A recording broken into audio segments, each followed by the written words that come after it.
नमः शिवाय, जय माता दी। कैसे हैं आप सभी लोग? आई होप आप स्वस्थ हैं और अच्छे हैं। आज मैं आपसे बात करने जा रही हूँ इष्ट भगवान की। बहुत से लोग कहते हैं कि इष्ट कौन है, इष्ट क्या है और उन्हें कैसे पता चले कि इष्ट कैसे बनाते हैं। तो आज यही जानकारी मैं लेकर आई हूँ जिससे आप जान सकें कि आपके इष्ट देवता या इष्ट देवी कौन है।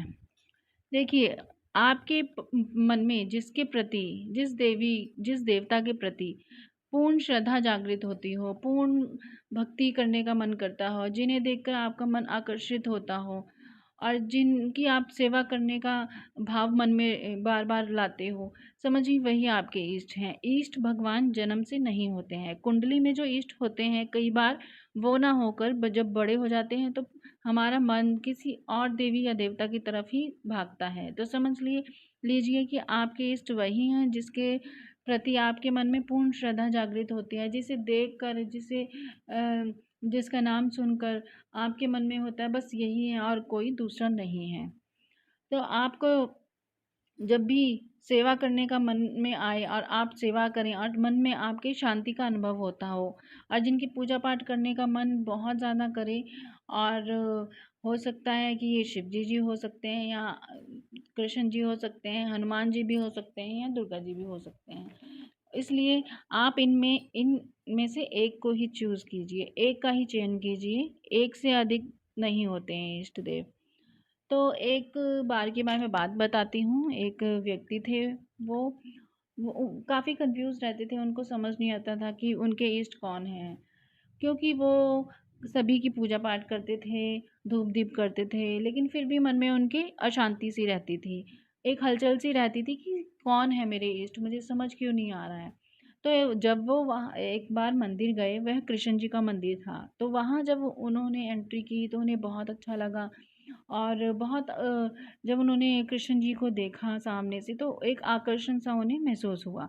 एक ऐसा आकर्षण कि उनके मन में ये आ गया कि मैं इन्हीं की अब भक्ति करूँगा। तो इसी प्रकार जिसके मन में, जिन्हें देखकर आकर्षण हो और उनके भाव इतने ज़्यादा उनके प्रति हों कि उनकी आँखों से आँसू तक आ जाएँ, उनसे बात करने का मन करे, उनकी पूजा, उनकी सेवा करने का मन करे, समझ लीजिए वही आपके इष्ट हैं। और एक से अधिक इष्ट नहीं बना सकते आप, एक ही इष्ट बनाइए जिनके लोक में आप स्थान प्राप्त कर सकते हैं और वही आपके इष्ट होंगे। और कई बार लोग कहते हैं कि हम पहले तो 10 साल से हम इनकी सेवा कर रहे हैं, या समझ लीजिए शिव जी की सेवा हम 10 साल से कर रहे हैं, अब हमारा मन कहीं और भाग रहा है। देखिए, अगर आपने 10 साल किसी की सेवा की है तो आगे भी आप उन्हीं की सेवा कीजिए, क्योंकि 10 साल सेवा आप किसी और की कर रहे हैं, फिर उसके बाद 10 साल किसी और की करेंगे, फिर अगले 10 साल फिर और किसी की करेंगे। ऐसे हम अपने इष्ट को बदल नहीं सकते हैं। हमने एक इष्ट को तय करना है कि हमारी इष्ट कौन है, उसके बाद हमने उन्हीं की भक्ति में लग जाना है, उन्हीं की सेवा में लग जाना है, उन्हीं के भजन कीर्तन करने हैं और सुनने हैं, और उन्हीं का पाठ करना है, उन्हीं के उपवास करने हैं हमने। और हो सके तो आप एक ही चूज़ करें, और जब भी आप चूज़ करें कि आपके इष्ट कौन है तो बहुत समझ के, थोड़ा टाइम लेना चाहें तो ले सकते हैं, बहुत सोच समझ के कीजिए। आप अपने मन को देखिए कि मन आपका किस तरफ जा रहा है, और इष्ट आपकी सबसे अधिक भावनाएं, श्रद्धा सबके लिए होती है मन में, क्योंकि हम किसी एक को पसंद कर रहे हैं, दूसरे को नापसंद कर रहे हैं, ऐसा तो नहीं होता ना। तो श्रद्धा हमारे मन में सबके लिए होती है, लेकिन सबसे अधिक श्रद्धा, सबसे अधिक मन किसकी तरफ भागता है, किसकी सेवा करने के लिए भागता है, कौन सबसे ज़्यादा प्यारी, कौन सबसे ज़्यादा अच्छे लगते हैं, तो समझ लीजिए वही आपके इष्ट हैं। और इष्ट भगवान के जो चयन आप करेंगे, आपसे देखिए आज के टाइम जो है वह कब क्या किसके साथ हो जाए कुछ नहीं कह सकते, क्योंकि आप सभी ने अपने आसपास देखा है या रिश्तेदारियों में भी देखा होगा कि किसी की 24 साल थी, किसी की 25 साल थी, किसी की 30 थी, किसी की 35 थी। ऐसी उम्र में हार्ट अटैक जैसी चीज़ें आ रही हैं। और तो ये जो ज़िंदगी है ये कब तक है हमारी, हमें खुद नहीं पता है। क्या पता आने वाले हम 40 साल और जिएं, या आने वाले हम 80 साल और जिएं, या आने वाले 4 साल ही हम जिएं। इसलिए हमें अपनी भक्ति को अभी से ही शुरू कर देना है। हमें इंतज़ार नहीं करना है कि अभी थोड़ा 2 दिन बाद या 2 साल बाद हमने स्टार्ट करनी है भक्ति। भक्ति आप जब चाहें, जब आपके मन में जागे तब आप करना शुरू कर दीजिए और अपने इष्ट का चयन जल्दी से जल्दी की कर सकते हैं आप। और उसके बाद उन्हीं की सेवा में आप लग जाइए, क्योंकि समय का कुछ नहीं पता, कौन कितने समय तक है इस पृथ्वी पर, है ना। मनुष्य रूप में कौन कितने साल जीता है ये हम नहीं डिसाइड कर सकते, ये सब भगवान के हाथ में है। तो इसमें जब आप भक्ति करते हैं, आपने उनकी सेवा करनी होती है, धूप दीप करनी होती है, सेवा करनी होती है, मंत्र जाप करना होता है। मंत्र जाप अगर आप एक माला भी करेंगे वो भी बहुत है, लेकिन मंत्र जाप जब आप करते हैं तो आपके मन में उनके लिए पूर्ण श्रद्धा भी होनी चाहिए।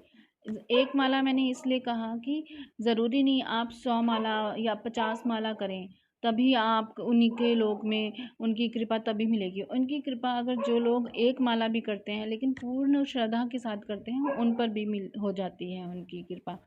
तो अपने इष्ट भगवान का मंत्र जाप कीजिए और मंत्र जाप के साथ आप पूजा पाठ कीजिए, उनकी भक्ति। भक्ति किसे कहते हैं? भक्ति होती है एक प्रेम भावना अपने इष्ट के प्रति। अगर हम आप प्रेम से अपने ईश्वर को, अपने भगवान को जिसको आप पूजते हैं, प्रेम से आप उनको तिलक करते हैं सुबह नहा धोकर, और प्रेम से आप उनका तिलक करते हैं। अगर आप लड्डू गोपाल जी हैं को रखा है आपने, उनको इष्ट माना है, तो आप उनके वस्त्र बदलते हैं, या माता जी की हैं उनकी ड्रेस बदलते हैं आप। तो यही भक्ति होती है, यही हमारी भक्ति होती है, जो भगवान को पता चलती है कि ये हमारी सेवा कर रहे हैं, यही सेवा है। आप उनको डेली तिलक कर रहे हैं, आप उनको भोग लगा रहे हैं, और आप उनके टाइम टू टाइम वस्त्रों को चेंज कर रहे हैं, यही सेवा है। यही सेवा आपकी, जब आप मंत्र जाप करते हैं और आपकी ये जो सेवा, पूर्ण सेवा, मन से जो सेवा आप करते हैं, तो वही आपको आगे तक लेके जाती है, वही मोक्ष के रास्ते को क्लियर करती है, वही मोक्ष के रास्ते को आपको दिखाती है कि यही आपका मोक्ष का रास्ता है और सही दिशा में जा रहे हैं। देखिए कई बार ऐसा होता है लोगों के मन में, कई बार क्या, हमेशा ही, आजकल मोस्टली सारे वर्किंग होते हैं तो उनके पास टाइम नहीं होता। वो क्या करते हैं, धूप दीप किया, एक फॉर्मेलिटी टाइप वो करते हैं कि हमने फटाफट से धूप दीप किया और चल दिए। देखिए अगर आपके पास टाइम नहीं है तो आपको डेली क्या कहते हैं, चंदन लगाना या तिलक कुमकुम करना या ड्रेस चेंज करने, भोग लगाना, ऐसे करने की ज़रूरत नहीं है। आप एक दिन चूज़ कर लीजिए आप किस दिन सेवा कर सकते हैं। अगर आप मंडे को शिव जी का अभिषेक करेंगे, आप शिव जी को इष्ट मानते हैं, तो आप मंडे का दिन चूज़ कर लीजिए। उस दिन आप शिव जी का चालीसा कर लीजिए, शिव जी के अभिषेक कर लीजिए और उनको भोग लगा दीजिए। हो सके तो हवन कर दीजिए, दुआ होती डालकर। नहीं कर सकते तो कोई बात नहीं, लेकिन एक दिन तो आप अवश्य ही चयन कीजिए कि ये हमारा दिन है ईश्वर का और हम इनकी भक्ति करेंगे, इस दिन हमने इनकी विशेष पूजा करनी है। तो आप ऐसे एक दिन चूज़ कर लीजिए, क्योंकि टाइम आजकल बहुत कम लोगों को मिल पाता है भक्ति के लिए। सबके पास ही टाइम की कमी है, सबके पास ही बहुत सारे काम होते हैं और भी बहुत सारी हमारी रिस्पॉन्सिबिलिटीज़ होती हैं जिनसे हम भाग नहीं सकते हैं, और उनको हमने निभाना है और निभाना भी चाहिए। अगर नहीं निभाते तो कहीं ना कहीं हमारी में दोष उत्पन्न हो जाता है, वह दोष हमारी मोक्ष के रास्ते में बंधन बन सकता है। इसलिए आप जब भी भक्ति कीजिए तो पूर्ण श्रद्धा आस्था के साथ कीजिए। और ये तिलक कुमकुम लगाना, ये तो एक भावना है आपकी, आपकी ईश्वर के प्रति, कि हम अपने तिलक कर रहे हैं अपने प्यारे इष्ट के, अपने शिव जी को तिलक कर रहे हैं, अपनी माता जी का तिलक कर रहे हैं, है ना। फूल चढ़ा रहे हैं। किसी किताब में, किसी ग्रंथ में नहीं लिखा है कि आप धूप करें, उन्हें तिलक लगाएं, आप पेड़े चढ़ाएं या आप फूल चढ़ाएं, तभी आपकी पूजा सफल होगी। ये तो आपके मन की भावना होती है। आप हाथ जोड़कर अगर फूल चढ़ाए बिना, तिलक लगाए बिना, श्रद्धा से नमन करके धूप दीप जलाएंगे, क्या भगवान स्वीकार नहीं करेंगे? सब कुछ स्वीकार करेंगे, है ना। तो आपने जो भी करना है प्रेम से करना है, पूर्ण श्रद्धा के साथ करना है। कोई भी आपने किसी के कहने या सुनने पर नहीं जाना कि ये कर लो, ये करना बहुत ज़रूरी है। ऐसा कुछ नहीं, आप अपने टाइम को देख लीजिए, आप अपने मन को देख लीजिए, आपका मन क्या कहता है उसके अकॉर्डिंग आप चलिए। और जितना भी हो सके आप उनके प्रति समर्पित रहिए। उनके नाम के आप दान कर सकते हैं। जब भी आप कोई दान करते हैं तो आपने हमेशा अपने इष्ट को मन में रख कर ही दान करना होता है।